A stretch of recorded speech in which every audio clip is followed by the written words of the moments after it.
What if I told you that one of the Philippines' flavorful treasures is ready to make waves in the US market? It's 100% tuna, all natural. And yes, also amazing.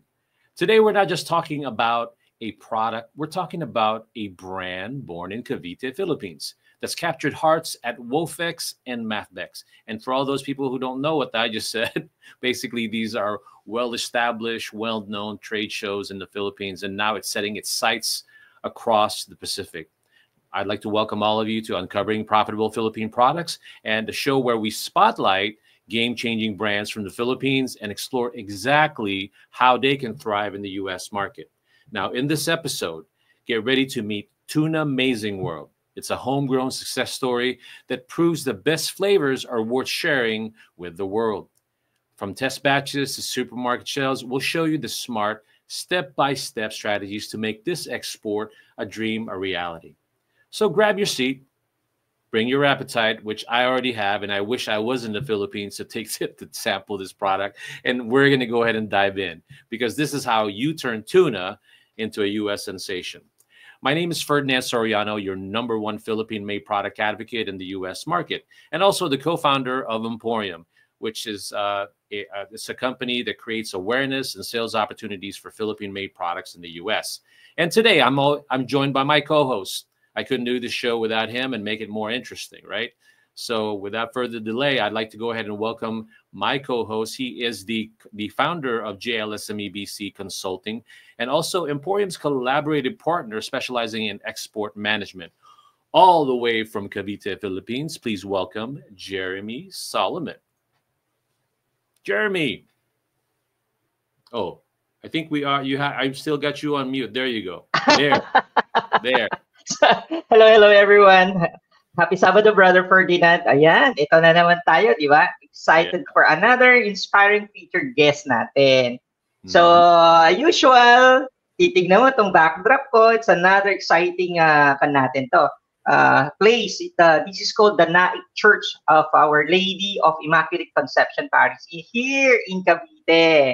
So, a brief history lang to. It was built during the Spanish era. It's not just a place of worship, but the living witness of Naik's rich history. Yan, from the faith processions to moments that shape our nation. Ang lakas makapag-heritage vibes, di ba? Itong ating mga churches dito sa Cavite last time, di ba?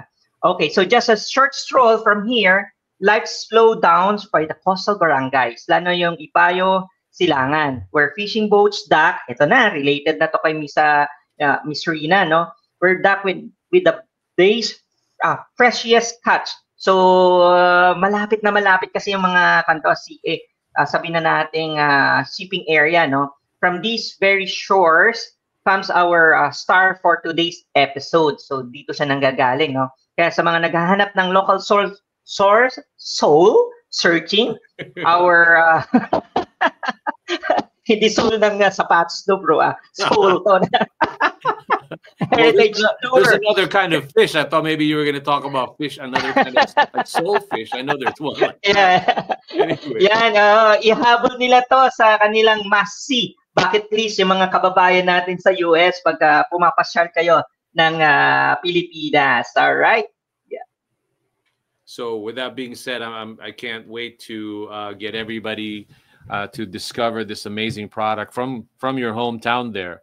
Now, I always want to tell everybody the purpose of the show, Jeremy, kasi at the end of the day, marami tayong ginagawang, we're hoping to have this whole platform, catch on with a lot of people and really just introduce these amazing products from the Philippines and, discover them in our own way of doing that. So correct. The 3 points of the show so that people will know is we try to... Yeah, before that, sorry, Ferdinand, but before that, I'll introduce Miss Rina yung kanta. Yeah, sure, go ahead. Okay, sure. Sige. Again, welcome back to another Power Pack episode of Uncovering Profitable Philippine Products live stream. So, my name is Jeremy, as mentioned by Ferdinand. I'm the co-host, your friendly expert business consulting agency and a go-to expert management specialist. Proudly, of course, partnering with Emporium to bring you inspiring MSME stories ready for the world stage. Kaya mapapansin nyo yung mga dinadala namin, these are really aspiring exporters, kaya tulungan natin sila. Today, we're reading in something truly special from the shores of Naik, Cavite. Our 19th na to. Grabe, konti na lang, magti-20 na tayo. Featured guest natin ngayon is a Tuna Amazing World Fish Processing led by the dynamic and visionary Miss Rina Mateo Castillo. After 30 years of global experience niya in food export daw and product development, including 23 years of expatriate brother, si Miss Rina came home with her husband Mikel. So dito na nagkaroon sila ng si Happy ang seasoned fishing vessel manager, na they have actually turned their humble tuna into healthy export ready. Oh, marami siyang ikukwento sa atin mamaya about their product, no? So Filipino favorites kasi talaga ang tuna. So alam natin na the creative way ni Miss Rina, she will be telling us the iba-ibang klase ng kanyang tuna, no? It's 100%. Sabi mo kanina, 100% tuna. So nagkwento si Miss Rina actually sa akin na kung paano niya ginagawa yung kanyang mga recipe na yon. So I hope i-share niya sa inyo para ma-inspire din kayo kung ano pa yung mga pwede niyong gawin sa tuna pag once na na-receive na ninyo yung produkto ni Miss Rina. But it doesn't stop there. Okay, si Tuna Amazing also supports local fishermen with a fair play and flexible financial support. So talagang tumutulong siya. I believe she will tell more about her advocacy about supporting these sustainable fishing practices niya. So that's one that we really love with our guests, no? They have a heart to help the environment at the same time, syempre yung community. These are our secret ng mga guests namin na kaya madalas na mga gine-guest natin dito, ito yung mga hinahanap namin. Alright, so whether you're health-conscious foodie, balikbayan in a mission, no? So kunin na ninyo tong produkto, hanapin niyo tong produkto. Later, doon sa international market analysis ko, sasabihin ko yung kanyang harmonized systems code para mapabilis ang pag-import ninyo ng produkto na to, no? So let's dive into what we explore at Tuna Amazing journey from Cavite's coastline to the global market. Kaya balik sa'yo, Brother Ferdinand. Ayan, nakamute ka ulit, brother. Sorry. No, I just want, I every time I do that, I want to test people if they can read my lips. I should have closed caption. Anyway, so good job. I appreciate you did your research, definitely. I'm excited for this guest today. So lahat ng mga nanonood, kung pwede nyo just stay tuned to hear this amazing story. But before we introduce her, we're going to go on a break. But before we go on a break, I just want to tell everybody that's watching, the reason why we do these shows is three things. The first one is we try to empower Philippine manufacturers. We want them to sort of change their mindset, try to be a little bit more confident, especially in this endeavor of going abroad, whether it be places like Dubai, in Europe, or in the US. And again, we're just trying to encourage more of that because I think there's a great opportunity for Philippine manufacturers or brands to go out of the country and do really well. Second, we want to help US buyers discover these products. Because in the US, there's a lot more awareness, not only because of celebrities, music, athletes, current events, political events. There's a lot of that. People are getting curious about the culture. So they need to also know that there's amazing products that come out of the US. I mean, from the Philippines to the US. That's two. And the last one is that Jeremy and I love a good story.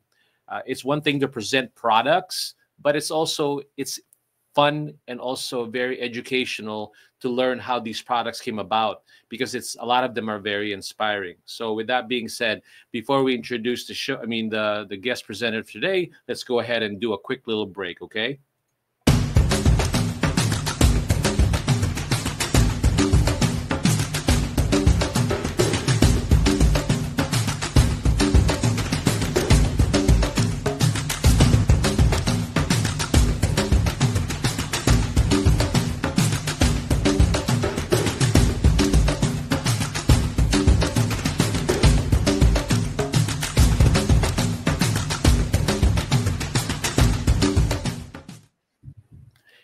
we're back. That was from RAF Freight Forwarding Company. They have been helping Emporium bring products from the Philippines to the US, and hopefully we'll do more with them, especially under the category of bringing products here under the $800 de minimis program with the US.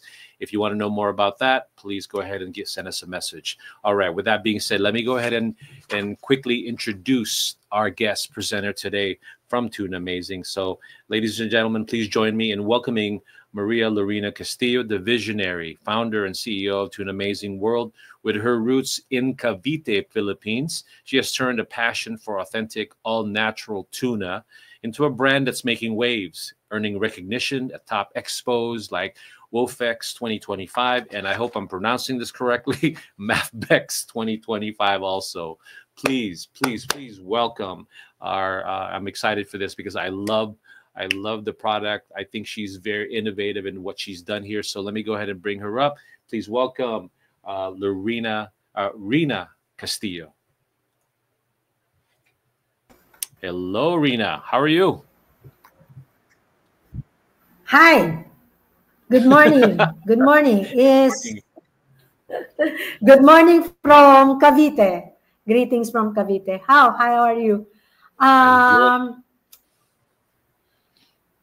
We're excited to have you here, and I don't want to waste any time I don't want to take away any time from what you're about to present, because I am learning a lot about your product. The more I learn about it, the more I get excited for you, whether you stay in the Philippines or continue to maybe push forward and doing exporting. Either way, the world is going to be amazed at your product. So let me go ahead and give you the camera and the microphone. Only if you're ready. Are you ready to go ahead and do your presentation? Yeah. Okay, let me go ahead and bring up your PowerPoint. So hold on for a moment. All right, there you go. And I'm going to take myself out. Here you go. Okay. Let me start by giving you the Tuna Amazing story. The Tuna Amazing is founded by me and my husband, and that happens after we acquired our fishing vessels in year 2021, I think, if I'm not mistaken. Actually, we are expatriates for such a long time, that is 23 years to be exact, and we are working in a snack food manufacturing company for 30 years. So when we returned to Philippines for good, we started this Tuna Amazing journey, being a product development person for almost 30 years. This is my comfort zone to develop products. And since we are catching tuna, specifically yellowfin tuna, the premium tuna, so I thought of making a Filipino meal or a Filipino dish out of yellowfin tuna. That's where we created the 100% yellowfin tuna offered in classic Filipino tuna tocino, tuna tapa, and tuna sisig. Actually, our mission is we want people to enjoy Filipino food by making it healthier and just as delicious. Because we believe you don't have to choose between what is good and what is good for you. Our mission is to build a future where food is kinder to our bodies, our seas, and to the communities. For those people who don't want to eat pork na ganyan or meat, so we are giving this healthy alternative. If you're craving with the classic Filipino dishes, then we are giving you now the tocino, the tapa, and the sisig in a healthier way, in the form of by using yellowfin tuna. Actually, what is Tuna Amazing? Tuna Amazing is a food brand.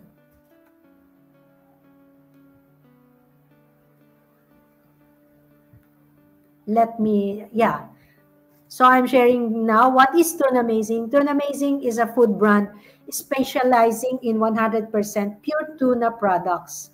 Our main offerings include tuna tapa, tuna tocino, and tuna sisig. Filipino classics reimagined using premium yellowfin tuna instead of traditional meats. Recently, we introduced a new line of bottled products also in corn oil, including gourmet tuna tocino, gourmet tuna tapa, and Spanish-style tuna chunks. Let me share with you the photos for that. Yeah, that is our tuna tapa, tuna sisig, and then the tuna tocino. Can we share that? And also the tuna gourmet, can we share that? The one in the bottle, yeah, that one. Okay, so our products, let's go back to the slide, please.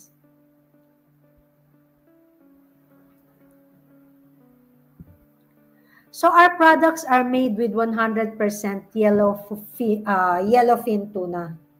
It is rich in omega-3, high in protein, B complex, potassium, and zinc and vitamin C. And we are catching our tuna by hook and lines. We are not using any device to destroy the ecosystem, the marine ecosystem.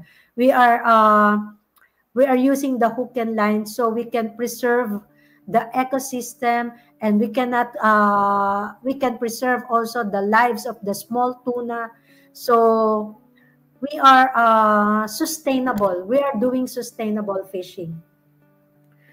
We are also registered and certified halal, and we are also FDA certified, and we are part of the Department of Agriculture and the BFAR, or the Bureau of Fisheries and Agrarian Resources, DTI, or the Department of Trade and Industry, PIL Export, and OTOP, or the One Town, One Product, under the DTI umbrella.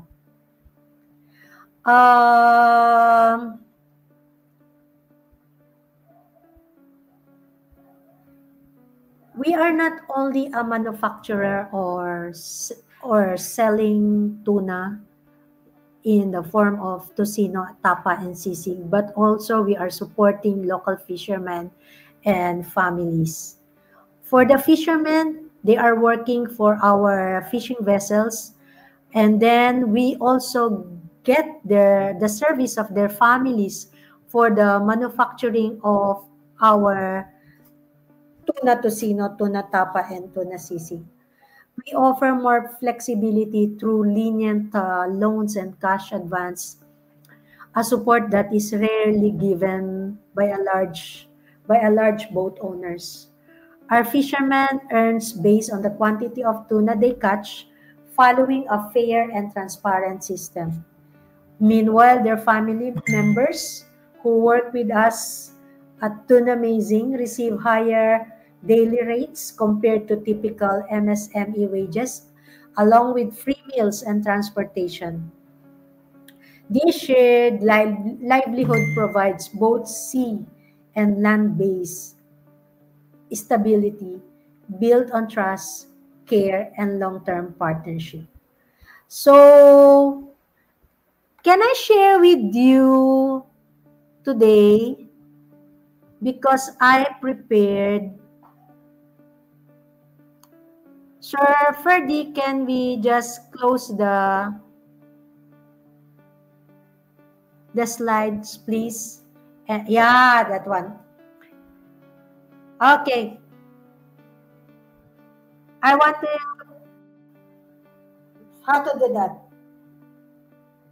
How to do that?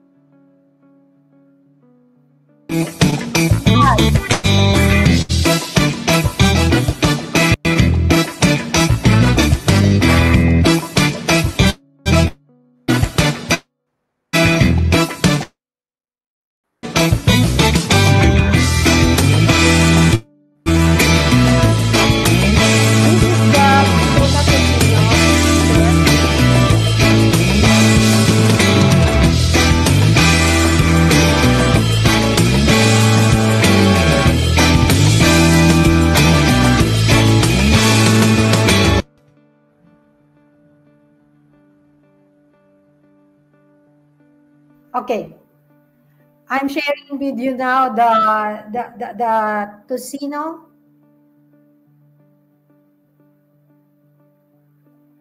So this is the surprise, Rena. You're actually showing Yeah. live Yeah. food. Can you join me and so we can take breakfast? This is the tocino with garlic rice. How to do that? Can you see, guys? Yeah, we can see it. Jeremy, you can see it, right? Yeah, okay. Yes. Yeah, that is the tocino. And can you see the chunks? The chunks. Oo nga, lalaki. Grabe. Yeah, it's big. Hindi siya shredded or something na in a small or bit sizes. It's in chunks form. See? Oh my God. Para kang kumakain ng traditional tocino. So, swerte naman ni And this Jeremy. one is yeah. Actually, Sir Jeremy, you can testify how good my tocino and tapa, right? Correct. Yeah, noong nagbukas ang Otok Dasmariñas Brother, syempre, hinanap ko yung produkto ni Miss Rina. And I bought the 3 packages. Tocino, sisig. And this is the tapa. Correct. This is the tapa. Perfect talaga sa pang-umaga. Yeah, you can enjoy it with your coffee. True. Rina, that's why si Jeremy swerte palagi yan kasi nandiyan siya, nakakuha niya yung mga testing po siya. Ako dito para Yes. I'm looking forward. I just go with the video. Also let you taste the tuna. Yan. Oo. Eto na, hintayin mo na, brother. Papadalhan ka.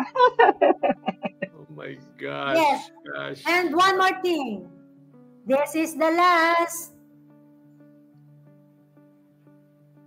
Oh, there you go. This is the tuna sisig. Oh my gosh. Oh my The gosh. tuna sisig, Oh my and you gosh. can Oh enjoy my it gosh. with your.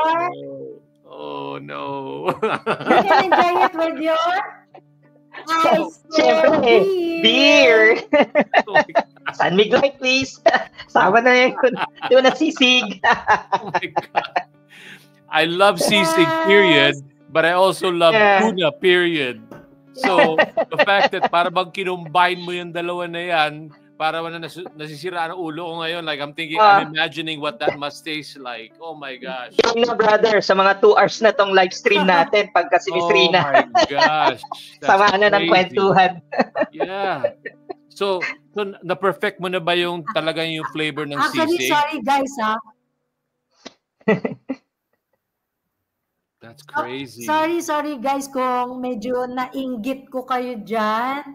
Kasi from here talaga ang bango. Ang bango ng tapan, the bango ng sino, and even the sisig with the ice cold. Pero mamaya na yung ice cold beer. Mamaya na, dinner na lang. Dinner. Gosh. Ang gagawin ko na lang, ngayon, I'm just gonna go to this Filipino store, get sisig, and then I'm just gonna open up a can of tuna and imagine that that's the tuna that you're making. Ngayon, I'm imagining sisig and tuna, which I love. So ngayon, I don't know how to satisfy that combination in my head now. kung paano mo gagawin yan. So wow, wow. At least si Jeremy pwede siyang mag-drive siya wherever the product is, pwede niyang kunin. Ako wala akong magagawa. Malas Readily talaga available sa OTOP, Dasmariñas tong produkto ni Miss Rina. Pwede ko bang, after the show, after I promote it here, in terms of yung mga video natin ginagawa ngayon, I bet you there's gonna be people that are gonna be curious kung paano nila kumuha yan. That's probably now where I'm gonna get a lot of inquiry kung paano nila at least makakuha ng sample. So hopefully, meron siya mga kamag-anak dyan sa Cavite, and then they'll just buy it and ship it here. Correct. Dito. Anyway. Okay, so tapos na ba yung presentation mo, or shall we continue? I'm done. Thank you. So tapos ka na. Okay, that's good. All right, so Jeremy, you take over from here. But anyway, don't you want to read the reviews of the people? Yeah, Rina? actually, ang common remarks lang that we got from the Mafbex, from the Wolfex, and from every other bazaars that we've done in the past. Sabi nila, the tuna fish is there, but we also captured yung totoong tocino, yung totoong tapa taste, and the totoong sisig taste. Wow. Well, yeah, that's common. That's common remarks. Well, I can imagine that. Sabi nga sa iyo it's okay. It's one thing, sabi ko sa iyo before we were talking earlier before the show, sabi ko, it's one thing na natural yung tuna. That's already a big deal, lalo na yellowfin. Tapos idadagdag mo yung flavor ng Philippines. Tapos idadagdag mo na hindi ka madamot na yung pagbigay mo ng pagkain, yun the way you serve it. So I don't know what else you're gonna need to be successful here. Anybody who loves tuna will probably go to heaven, having to try this product, especially with the sisig, tapa. Ano ba? Yeah. Yung tocino niya, actually yung I was about to tell you, yung tocino niya, pang bata, di ba? Kasi yung mga bata, familiar na sila sa tocino sweetness eh. So imagine mo, fish naman na lasang tocino yung magkakaroon sila ng bagong taste. Huwag mo nang i-imagine sa akin, masakit na yung ulo ko. Pero yung maganda dyan, alam mo, Rina, I mean, we're getting ahead of ourselves, pero this is my last comment, and then I'll let Jeremy continue with the show with his part. Yung dito sa America, rather na kung you're health conscious, they're looking for like that, the like fish besides meat. Pero what they're looking for, especially if you're working out or whatever, you try really into being in top form, they're looking for high protein food. So to me, the fact that you gave flavor to something healthy with high protein, again, another reason why I think you'd be amazing here once you're ready to go to the US or outside of the Philippines. Anyway, that was my last comment. May I add something to that? Yeah, please. Go ahead. Yeah. Actually, yung mga kids who don't like to eat fish, they come to eat fish with this tocino and tapa. Kaya yung mga mothers, that's why mothers keep on buying from us, because they can deceive their children eh. Akala ng mga anak nila meat yung kinakain nila. Wow. Exactly. Okay, so that's another reason to buy it, to trick your kids. Yes. Exactly. All right, Jeremy. So, ready ka na ba sa portion mo? Ready, brother. Okay, sige. I'll get myself out of the screen. Ito, papakita na natin ang international market opportunity kay Miss Rina.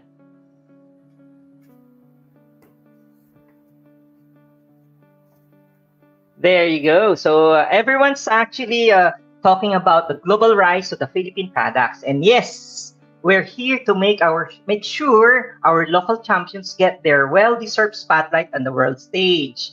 Welcome to another exciting episode of the Uncovering Profitable Philippine Products live stream, where we feature products that taste amazing, do good for communities, and export even better. No? I'm again Jeremy Salomon, your go-to trade expert and e-commerce enabler, proudly recognized by the International Trade Center. My mission, to gear up Filipino MSMEs for the global marketplace and transform local brands into international bestsellers. And today, we've got a catch that's making waves literally and figuratively. Let's give a warm export champion natin. Welcome to our Kapitenya, seafood visionary, the powerhouse behind the tuna-amazing world fish processing, Miss Maria Lorena Rina Mateo Castillo.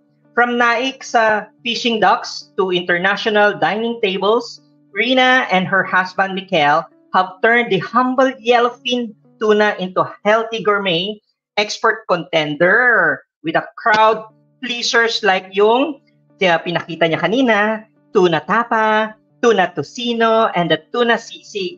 Everything all 100% pure tuna, all natural ingredients, and all ready to eat and impress global palates. Okay, ibang klase talaga to. So buckle up, mga ka-intropa, ka-UPP, ka-exporters, no? This is going to be a flavorful and strategic ride from Cavite's Shore to California's chickens. Kitchens pala, hindi chicken. But before we dive into the good stuff, let's check with our ka-local, ka-intropa herself, Miss Rina. Okay ka na ba? Ready ka na? Ayan. No, it looked like she got out of the screen, so you might have to go solo, my friend. All right. Sige, babalik yan. Siguro malamang padya in internet niya. All right, so perfect. So today's game plan, of course, sisimulan natin siya sa one is yung talk about the cultural significance. Miss Rina, you're back. Ayan, I'm sure yung internet mo nagkaroon ng problema. So basically, ready ka na ba, Miss Rina? Are you good? Yeah, I'm good. All right. So, we actually had undergone yung all about the International Trade Center tool, no? Nung meron tayong workshop with our chapter, no? Exporters chapter, no? So under the Phil Export, no? So, but this one is geared towards yung actual na produkto mo na. So, during that time, you use yung tool lang natin, you find out yung mga what are the different tools, but this time deep dive tayo sa mismong produkto mo. So ang advantage ngayon nito sa live stream natin nito is that we will actually highlight to the world ano yung cultural significance ng produkto mo. Of course, yung real-time international market analysis, which is yung opportunity both yung mga gustong mag-import, no, yung gustong bumili ng tuna amazing natin, at saka syempre yung mga potential na gustong matikman ng iyong produkto, no? Kung gaano kasarap yung tuna sisig, tocino, at saka tapa mo, no? And then, of course, hindi natin kailangan din nating malaman kung sino-sino yung mga, sabihin na natin, countries that are also importing sa US ng same product mo. Okay, so they are you so-called friendly competitor countries, no? Normal naman yan. Pero again, later, i-expand natin yan, no? Expound natin yung details about that. Okay? So, of course, yung last na natin is yung export trade relationship between, of course, the US kasi doon natin ipapadala and Philippines. So, ano yung opportunity mo sa specifically sa US ipo-focus natin. So, let's begin, Miss Rina, and let's bring the Pinoy tuna goodness to the world. Diba? So, now, let's go to the tinatawag natin cultural significance. So, mapapansin natin talaga, una sa lahat, yung hinighlight ko dito is yung iba talaga yung flavoring na ginawa mo. Tuna, in tocino flavor, the sisig, at saka yung tapa. Basically, ito yung talagang unang-unang sinasalang sa mga fiesta, sa breakfast, no? So, talaga nakuha mo agad-agad na pag mag-isip sila, yan yung unang-unang isipin nila, no? So, ibang klase. So every fiesta talagang yan yung mga prepare talaga nila, no? Specifically yung mga ganyang flavoring. And then ang maganda doon sa ginawa mo, you have actually the strong coastal and fishing heritage, no? So well known ang Naik kasi for the traditional fishing, and you were highlighting a while ago na you're into sustainability, no? So talagang traditional hook yung ginagamit mo instead yung mga net na nakakasama ng mga iba-ibang no? So ito maganda yung ginagawa nyo. At the same time, you're giving back, no, livelihood program for the fishermen sa community nyo. Maganda yon. And then yung third one is yung bayanihan support system na ginawa mo. So napakaganda, no? You being the manufacturer, tapos may mga fishermen ka natutulungan. So talagang I would say na ang Tuna Amazing is in the right place, in the right the product itself, talagang nandun. So talagang andun yung bayanihan na ginagawa mo. And I believe na yung Filipino culture embedded sa Tuna Amazing. So yan yung bayanihan. So maganda na kinukontinue ni Ms. Rina about the bayanihan support system. Now, yung food preservation ingenuity, kakaiba. I'm not sure kung kung I'm a full in disclosure kung paano niya ginagawang na yung tuna ginagawa niyang maglasang tocino and tapa, and she actually told me the secret ng kanyang paano niya ginagawa, and I was like amazing kung paano ganun pala kaganda yung produkto wherein there's a certain process na gagawin niya so that maglasang tocino, and when she was actually telling me, naglaway ako sa ginawa niya. So ibang klase talaga. So very, very Ms. Rina, ingenuity na talagang maganda yung ginawa niya. No? And of course, yung pinaka-last natin is, imagine that she makes sure na export ready itong ating produkto. No? Nagpa-FDA siya, which is the Philippine FDA, may LTO, may CPR na siya, so wala na kayong problema. No? So yung mga folks in the US, kung kailangan na ninyo ng FDA, of course, merong tayong friend from the US FDA ni Brother Ferdinand that will actually help Ms. Rina to comply with the US FDA, and that's it. Pwede nang ilarga ito. So ito yung tinatawag na export ready na si Ms. Rina, and hindi lang sa Christian country or di ba, pwede na dun sa mga Muslim brothers natin kasi halal din naman siya. So I am so proud na nag-undergo si Ms. Rina ng international local compliance natin. So maganda. So ready na talaga siya. Okay. So of course, sabihin natin. So Jeremy, itong cultural significance na to, ano ba yung binebenta ni Ms. Rina? So basically, yung Tuna Amazing, ito yung kanyang produkto. There are three main product kasi niya, no? Of course, the common one is yung fish itself, no? And then pero nagkaroon siya ng tatlong flavoring, no? Yung flavoring naman niya is basically tapa, tocino, at saka yung kanyang sisig, no? So basically yan yung napaka-interesting kung paano niya pinaglalasang sisig siya, pinaglalasang tapa siya, and she was telling me talaga, I was so amazed. Now, sa mga gustong bumili, no? Ano ba yung International Harmonized Systems Code ni Ms. Rina? Again, my fellow international buyers, ito yung isulat nyo, 160414. Yan po yung kanyang Harmonized Systems Code so that you can tell your logistics team at i-reflect nila na ito po yung Harmonized Systems Code. So bakit natin hina-highlight yan? Is simply because dyan nagkakaroon ng nakatag dyan yung mga tariff, incentives ng mga importers and exporters. So yan to. Yan po, isulat na po ninyo yan, no? So yan yung pinaka-Harmonized Systems Code niya.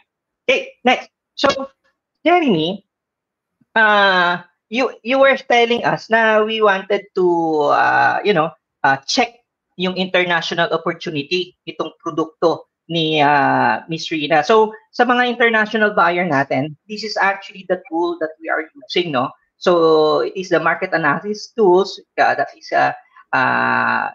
given by the what we're using is the International Trade Centers tools, no? So, these are the tools na lahat ng mga bansa specifically sa case example natin sa Philippines, is a Philippine Statistics Office, census natin, Bureau of Customs, Export, nagre-report yan.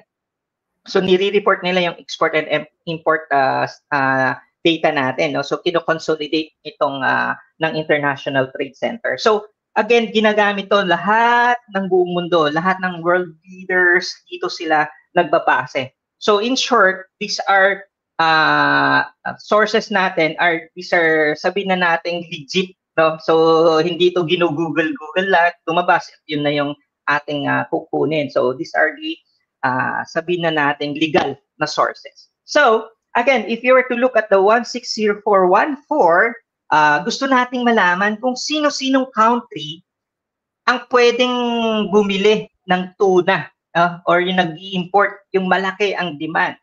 Ang good news is, maganda dito is US ang number 1. Number 2 si Italy, number 3 si Spain, number 4 si France, and number 5 si UK. Pero meron pa tayong Germany, Japan, Netherlands, Thailand, and Australia. So these are the top 10 countries highly demand. So yan yung mga gustong kumuha ng tuna mo, Miss Rina. So yan yung top 10. Okay? So again, sasabihin natin, so Jeremy, ano ba yung global opportunity ko? Okay. Well, based doon sa global statistics natin, nasa 45.2 billion US dollar lang naman yung world demand. Maliit, no? 45.2 billion US dollar lang naman itong demand, yung market na pinasok mo. So sasabihin natin, really? So that's the worldwide. So ano dito sa Asia? Particular dito sa ating lugar. Dito naman sa ating Asia lang, 17.1 billion. FYI, Miss Rina, this is basically yung global opportunity mo. Okay, so ibig sabihin nun, from 2025 to 2035, ganito kalaki yung opportunity mo. Okay, so sa mga buyers, no, andito na yung manufacturer natin. So what are you waiting for? Come. Ikaw na ninyo, i-contact ninyo si Ferdinand, and that's it. I-roll na natin yung dice, no? Ngayon, nagtatanungin natin, si Philippines ba? Saan naman siya nag-export? Saan siya nagpapadala ng kanyang mga tuna? Aligned ba siya sa international market? Imagine mo, no? Ang pinapadala niya, Spain. So parang nung tinitignan ko siya, parang may mali si Philippines. Hindi niya tina-target si number 1. But anyways, Spain ang unang pinapadala niya, si Germany, Japan, Netherlands, UK. So mapapansin natin, nasa number 7 lang si US. In fact, si US ang number 1 ang nangangailangan ng tuna. Well, Miss Rina, nasa iyo ngayon kung paano natin i-strategize, no, ang Philippine tuna natin, kung saan natin dadalhin ngayon at palakihin, no. So, in your case, alam mo na kung sino yung top 5. So therefore, yun ang tatargetin natin kasi majority of your competition are selling their products sa Spain, sa Germany. Nagkakanda, hirap-hirap sila doon, pero hindi nila alam ng US and laki-laki ng demand. Alright, and the good news is, si Ferdinand, nandyan na. And based na siya sa, tawag dito sa US, no? Ngayon, syempre kailangan nating malaman din, saan banda or saang countries naman kumukuha si US. Kasi kailangan nating malaman, di ba? So, si Philippines, nag-export siya, iba-ibang bansa. Tapos ngayon, kailangan malaman natin, saan kumukuha ngayon as of 2024 si US? Thailand ang number 1 niya. Imagine that. And kung nagkukulang pa siya, nag-import siya ng roughly 695,000 US dollar, no? Konti lang naman, mga 149 tons, 1,000 tons lang naman yung pinadala niya doon, no? So, nagkukulang pa siya. Ganon katindi. Si Vietnam, number 2, Asia, mapapansin mo, favorite niyang Asia. So, Jeremy, nasa ng Philippines? Unfortunately, nasa top 14 tayo. Imagine that, di pa tayo pumasok sa top 10 niya, no? Asia tayo. So, again, what I'm saying, Ms. Rina, is that pwede nating iakyat. So, can I hear a challenge, no, Ms. Rina, na can we bring Philippines sa top 14? Gawin natin at least man lang maging top 10, pumasok tayo sa top 5, Miss Rina? Sa produkto mo Yes. ngayon? There you go, Brother Ferdinand. She took the challenge. Dalhin daw natin si Philippines to the top 5, no? So, nandun na ngayon si Thailand, si Vietnam at saka Philippines. Dapat nandun daw ang Philippines ngayon. So, dadalhin na natin sa US. So, that's good news, no? So, basically, these are the countries as of 2024. Yan yung mga kinagkukuhanan ni USA. Of course, kailangan nating i-analyze ngayon. Pumasok na tayo ngayon sa mismong opportunity between the Philippines and the US, no? By default, ang konti lang naman ang contribution, no? 1.15 billion yung ini-import niya, no? Si US, no? Although number 1 siya, pero in a global perspective, ito yung kanyang kinukuha niya, ini-import niya, 1.15 billion, no? So, the good news is, number 1 siya globally na nangangailangan ng tuna mo. Okay, so the good news is basically number 1 ang tatargetin natin. Therefore, mas maganda kasi sigurado tayo na may demand kaagad-agad doon sa pupuntahan natin. Okay, pero si Philippines kasi, unfortunately, 1% lang ang kinocontribute natin sa kanyang global demand, di ba? So, sana ito sa kanya natin is that challenge natin, no? So, nasa top 14 tayo ngayon, no? So, iakyat natin yan. Sana naman pumasok tayo sa top 10, top 5 or top 10 ni US in the future, no? Ngayon, sasabihin natin, so Jeremy, bakit nagkaroon ng negative 14% growth? Well, I would say because kunti lang kasi ang nagpapadala doon. Mapapansin mo, ang concentration ng mga Philippine companies na in that category, doon kasi sa Spain, Germany, doon nagpapadala. Siyempre, yung statistics natin, pag tinignan mo ang Germany, malaki ang contribution ni Philippines doon. Pero sa US, maliit. Kasi bakit? Top 14 tayo di ba?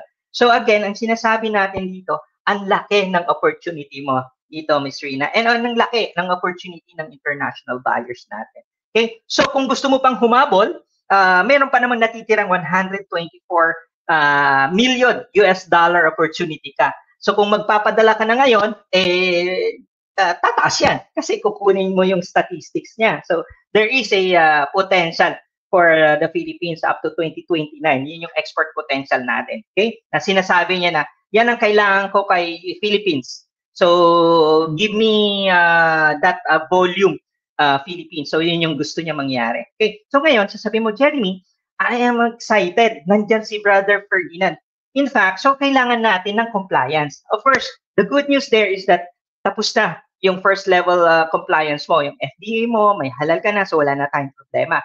Ngayon, sa US na lang. So may mga requirements din doon na kailangan natin mag-comply so that Ferdinand can readily distribute it in the US, no? So may mga compliance. The good news with this produkto mo, Ms. Rina, is that merong around 28 na companies na willing i-promote ka kasi they are into the sustainability niche. So anong ibig sabihin nun? If you partner with those 28 entities, they would love to promote your tuna kasi you are practicing a sustainability standard. So yun yung maganda dito. Okay? So that's the good news. Okay. Now the question now is that, Jeremy, if I wanted to transact in, say, papasok ako sa mga eBay, Amazon nila, so ano pa yung adoption ng US? The good news is that 9 out of 10 na talaga yung kanila, talagang sabihin na natin digitally aware na sila, no? Yung mga fintech, things like that. So 92% of the US population is talagang adopted na nila. So the good news there is that you can actually, yung sina-highlight kanina ni Brother Ferdinand, yung de minimis, so meron kang way to actually send a roughly $800, no? Below $800 package to the US para ma-test mo na siya itong tuna mo. Okay? So you'll just have to ask kung paano yung instruction kay Brother Ferdinand, no?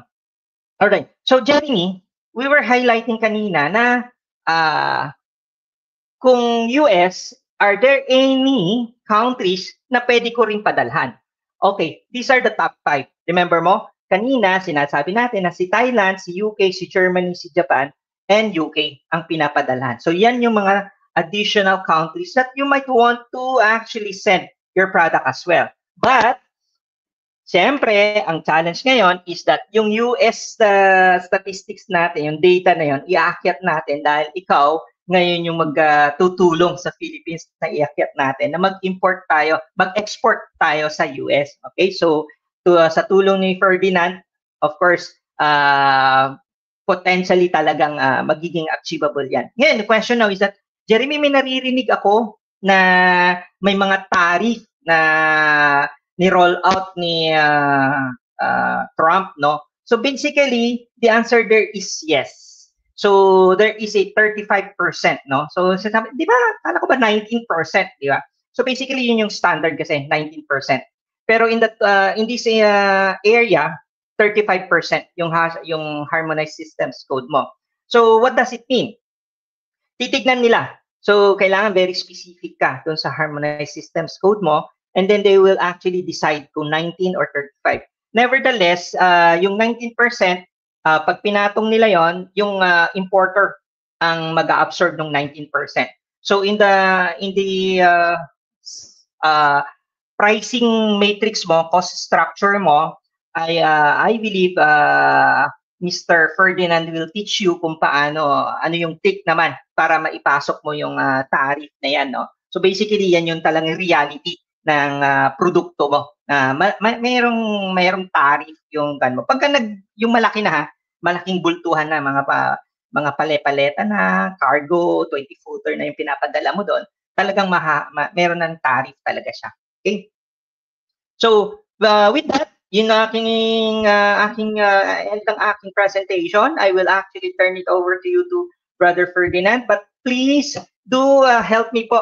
Pakisagot po yung last survey questions natin. So, pasok, Brother Ferdinand. Hi, Jeremy. Baka nakamute ka, bro. No, there you go.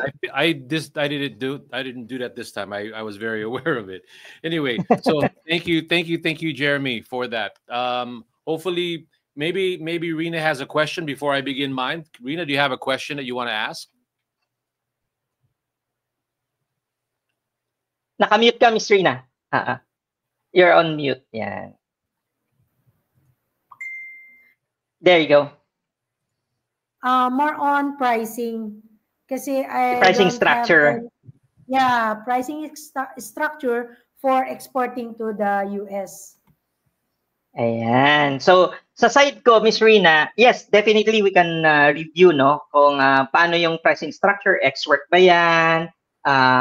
Pwede bang sila yung mag-DDP, duty and delivery paid? So, pwede natin yan pag-usapan offline. But I don't want to preempt si Brother Ferdinand kasi I think part of his research is may mga suggestions siya regarding that. So US market perspective yun eh. Yung gagawin natin kasi is ang gagawin natin is local. So what we can do is that we'll wait for Ferdinand's suggestion, and then doon natin ngayon i-restructure yung pricing mo para makalabas siya ng bansa.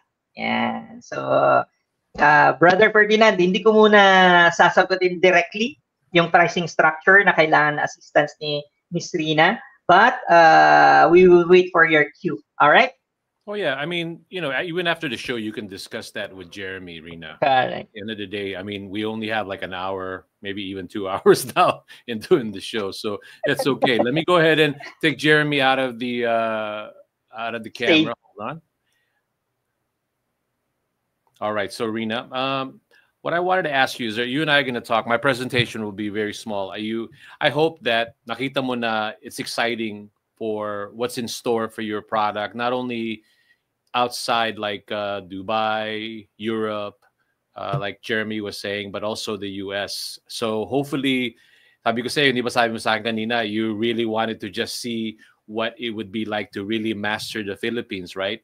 But the purpose of the show is to sort of give you para bang preview. So what did you think about that? What did you think about your potential for your product, because I didn't even know that you already have experience in consumer packaged goods when you're out of the country, right? Yes. So you Actually, already know that. Yeah. yeah, actually I'm really excited. Tsaka for now na-open yung mind ko na for the opportunities na makapag-export sa US. And given the data and the statistics, I think malaki talaga yung potential ng products namin. Kasi of course, with your help. Oh yeah. I mean, Rina, like sabi ko sa'yo sa beginning of the show, even before the show, sabi ko sa'yo, I can understand yung concern mo, pero at the end of the day, we want to empower Philippine exporters to be excited, because kasi kung lalaki ang Pilipinas, it's gonna grow economically. The Philippine exporters have to have some sort of inkling to, or maybe a sort of a feeling of wanting to go outside of the country, especially the kind of products that are just crying to be exported out. And your product is one of those, because in certain parts of the world, like Dubai, like Europe, they don't have this quality of tuna in their country, right? So they're gonna want this kind of product, and then on top of that, you are able to make it flavorful, like Jeremy was saying. So without further ado, let me go ahead and show you my presentation, and then we'll just talk. I just want to present mine more like talking about the U.S. market, just giving you some previews of what you could expect from the U.S. market. So let's begin with that. Okay, so in the U.S. market, I'm a big fan of any Philippine exporters, unless they're really already have thought about it, they're prepared financially, they're prepared logistically, all of that. But if you're just starting out, but you want to experiment, I have the mentality of doing baby steps. You do test batches, So I hope you agree with me in that, because in the end, what I want to promote to Philippine manufacturers is this thing called the de minimis. Because when you ship a product from the US to the Philippines, and it's under the value of $800, usually it's for samples, then there is no duties, or it's very minimal. I don't know if you knew that. Did you know that, Rina? Yes. Okay. Yes, but not from the US, from another country. I don't have any experience from the US. It's okay. It's okay. And that's what we're here for. So anyway, what I'm trying to plant in your mind, just imagine I'm a farmer. I'm just trying to plant this in your mind, Rina. At the end of the day, you do whatever you want with it. But to me, I'd like to encourage a lot of Philippine manufacturers to try sending their products under the Minimis program that still is around. Probably it won't be around next year, 2027. Because this is one way to test your product, because you want to know how people will take to your product, right? Because most of the time you want to get data in the beginning. So to me, I suggest really reading more on the minimis is $800. And the other thing too that you want to continue to sustain is focus on product freshness. Testing it, the packaging, the integrity. I didn't see the packaging yet, Rina, but I'm sure you've already thought about that, because I know that you were in the industry before. So I'm assuming that you did that. Now, you want to get feedback from initial buyers, not just Filipinos, Filipino Americans, other culture, and other races who may find the way you package these tunas in a very flavorful way. I think that's what you need to do. Okay, so you really have to think about your entry into any country, test marketing that product, and having a policy for doing test batches.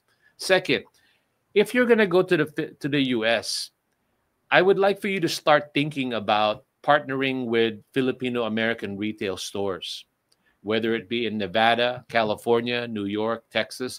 Those are where a majority of Filipinos reside, especially in California, over 1 million. Over the United States is 4 million Filipinos, right? So what you need to do is needs to start thinking about, please consider the idea that you may want to start reaching out to Filipino stores also. And with the help, of course, of yours truly, I can do that. But and then think about either consignment or small wholesale arrangement. What you're trying to do is you're trying to just get a feel for what they're going to think of your product. You having experience in the food industry already before, you know that. As much as you think your product is amazing, you need other people to test the product. Even though your packaging may be great, but at the end, people need to try it. Do you agree? I agree. Okay. So with that being said, those are my other advice to you. The other thing too that I wanted to go ahead is think about, in the Philippines, I know that there's a lot of, I don't know what you call it there, forget it, but there's a lot of little events. Anong tawag sa Pilipinas yun? Yung mga parang pop-up na yung... Bazaars. Yeah, bazaars, right?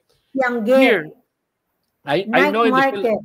Yeah, there you go. In the Philippines, that's very popular. It's here also. There's a lot of Filipinos that you can reach out to and partner up with them to be able to present it in these small pop-up events. It's still very much popular here, okay? You know, you can, all of this can be coordinated by someone like Emporium or any other, you know, relatives or whatever. At the end of the day, these are the little things that you need to consider. You don't need to think about selling your products to big stores right away. Just test the market, even in these small pop-ups, right? Put it on video, have them post it. At the end of the day, you want to see what they think of the product. That's the thing that I'm trying to engage you in and put that in your mind when you want to go to any country. Now, I'm assuming you've thought about putting it on online. Have you already put your products online in the Philippines? Not yet. Okay. Haven't tried. Well, you're going to find it. It's going to help you tremendously. And then when you're building that online presence, you definitely need to think of it from an international level, okay? And these are the platforms that you might start to research, like Shopify, Etsy, Amazon. These are the products where a lot of Americans go to buy products and also compare products.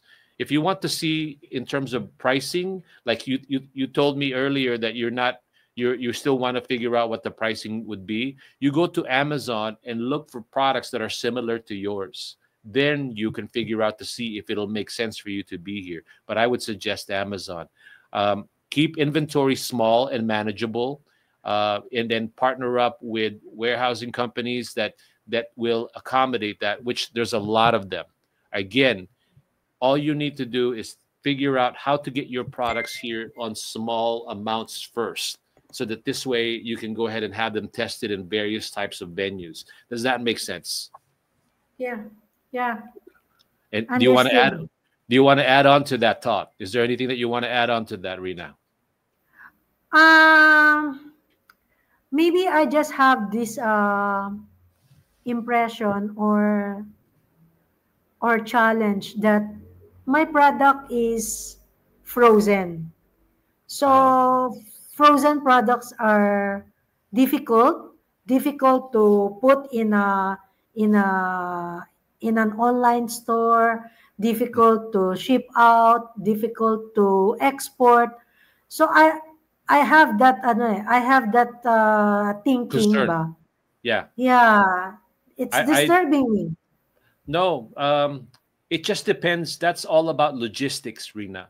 Jeremy can help you with that. I can help you with that. But in the end, there's a company here called SayWee, SAY and then WEEE. It's an online store.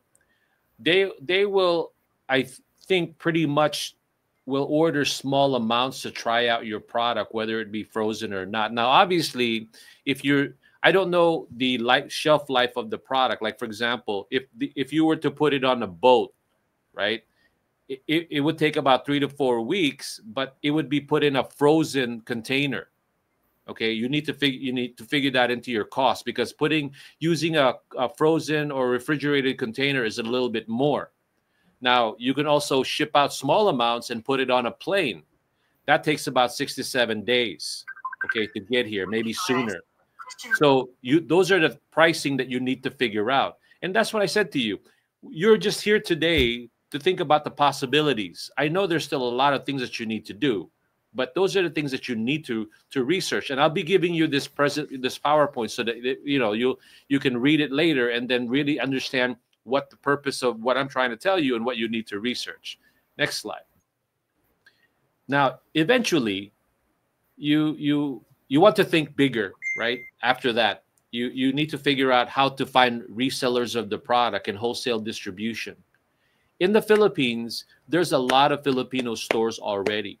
Mom and pop stores. There's places like Seafood City and Island Pacific and a lot of other online stores.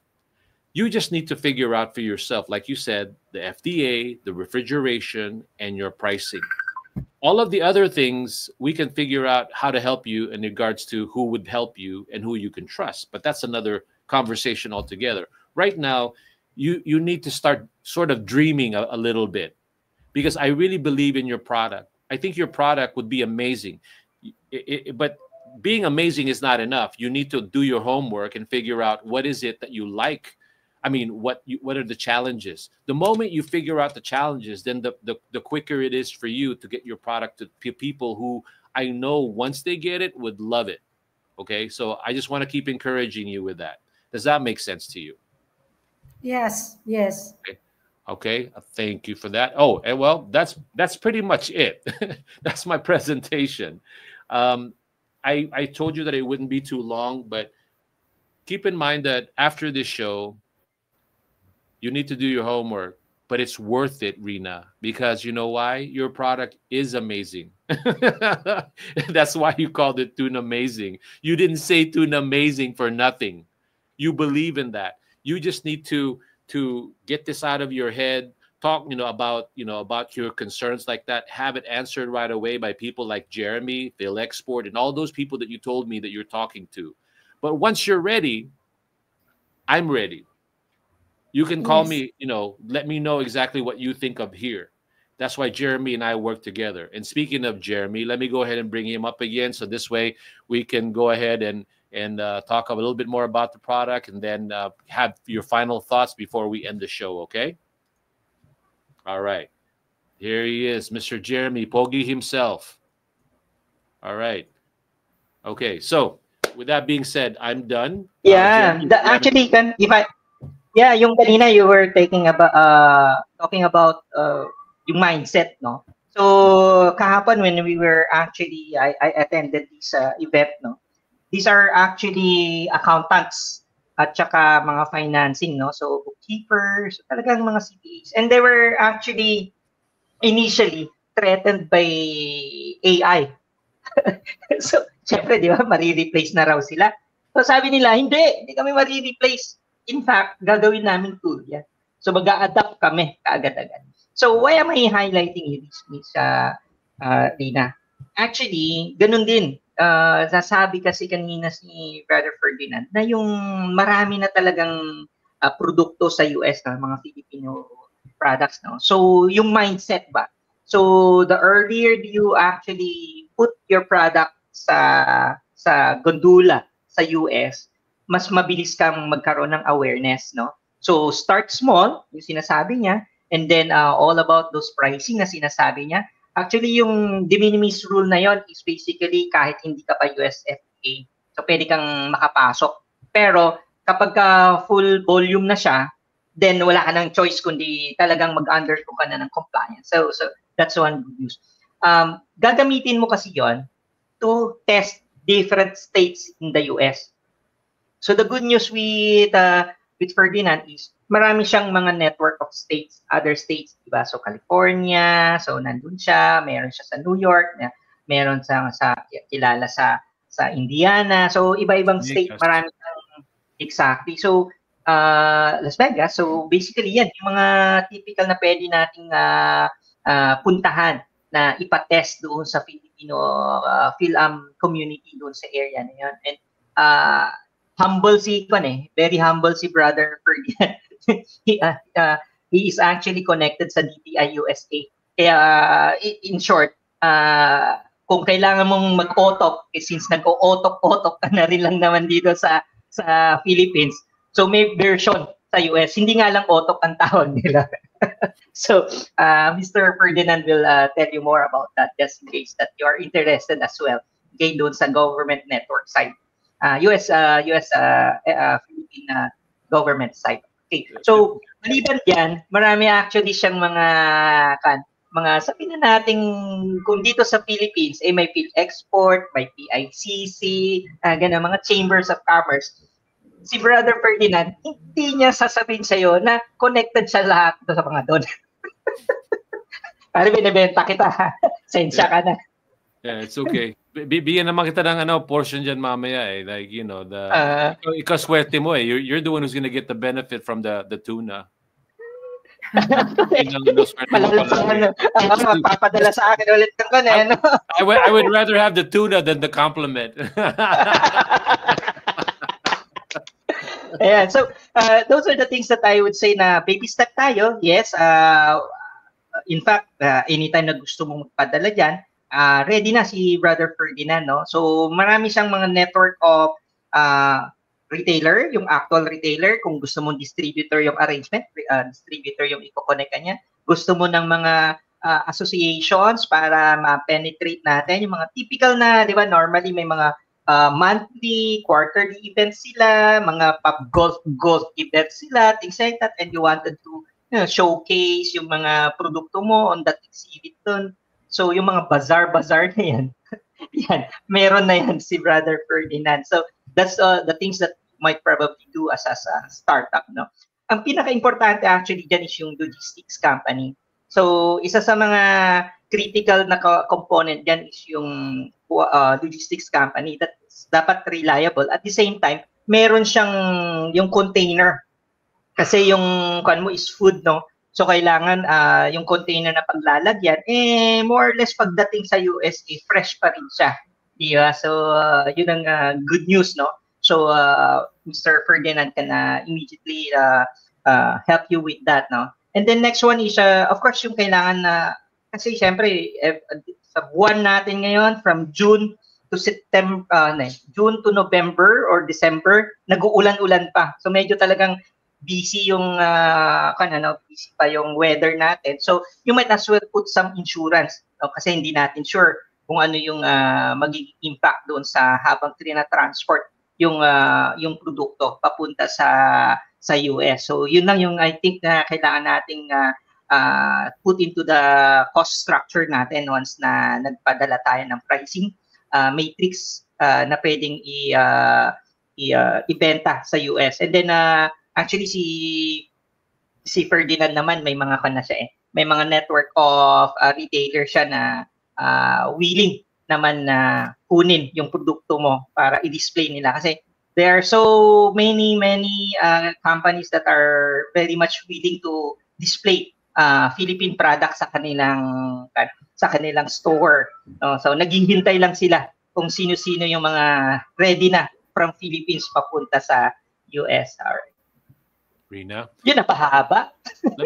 let me ask you something, Rina. Sabi ko sa iyo, ang gusto ko lamang na ibigay sa mga exporters, hindi lang ikaw, is to keep moving, keep moving, keep trying to connect with people like Jeremy to be able to give you the knowledge and to take away that fear or that hesitation. Because doing exporting is not easy, okay? It's not. But just like it wasn't easy for you to do what you did with Tuna Amazing, So the only way you're going to take away that fear, use that fear for your benefit, right? Because it motivates you, it'll move you forward. Pero pair that with people like Jeremy, people like me, people that PhilExport, that will do that. Because I want to see more Philippine products come here, honestly. But if people are going to hesitate, if the manufacturers are going to hesitate because it's the unknown and all of that, not only are you doing it for yourself, but it's also you're doing it for the country. Okay? I'm not trying to be nationalistic. I'm just saying from the perspective of economics. Kung ginagawa mo yan, tignan mo yung sinabi ni Jeremy. You owe it to yourself and the country to bring more of the Philippine products here because of what Jeremy just told you. There's so much opportunity. Anyway, I'll end it with that. if you ever have any need for any data, just go ahead and reach out to me. But I'm done, Jeremy. I'm done. Thank you, Rina. Thank you so much. Yeah. Do you have any want to add something to that, Rina? Merong isang vlogger, oh. Sabi niya si Joy Vlogs. So congratulations daw, Miss Rina. Yeah, thank you. Okay. I think for the parting word, I just want to thank both of you for the opportunity. Finally, ang tagal, di ba? Tagal naghintay. Sulit naman, Miss Rina. Yeah, maybe because I just want everything na okay na, like my FDA, before I go with this kind of live streaming. So I have something na talagang I can offer. And I want to thank you guys for, for motivating me to move on, to find people. Kasi nandyan lang yung mga tao na pwedeng tumulong sa akin. And also to erase yung mga wrong perception, wrong impressions, and then yung mga myth na about exporting. So thank you guys. I appreciate that so much. And for sure I will reach out to both of you para sa mga iba pang mga questions, so I can soon penetrate the US market.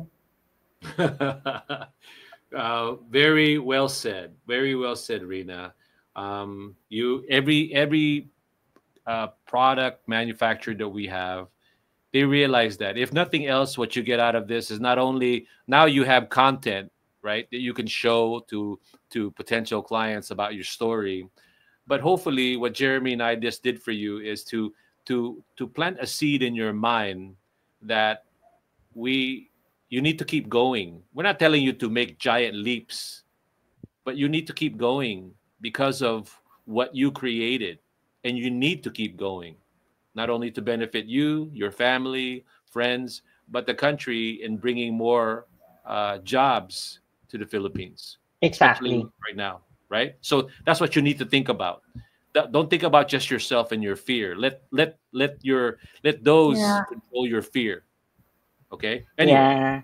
Okay, Jeremy. So, go, correct. Mm-hmm. Yeah. So sa akin, Miss Rina, ang parting words ko naman sa mo is that take your fear as a challenge, and at the same time unlock your dream. Wonderful. Export tayo. Yep. Let's do more exporting. Yeah. Yes.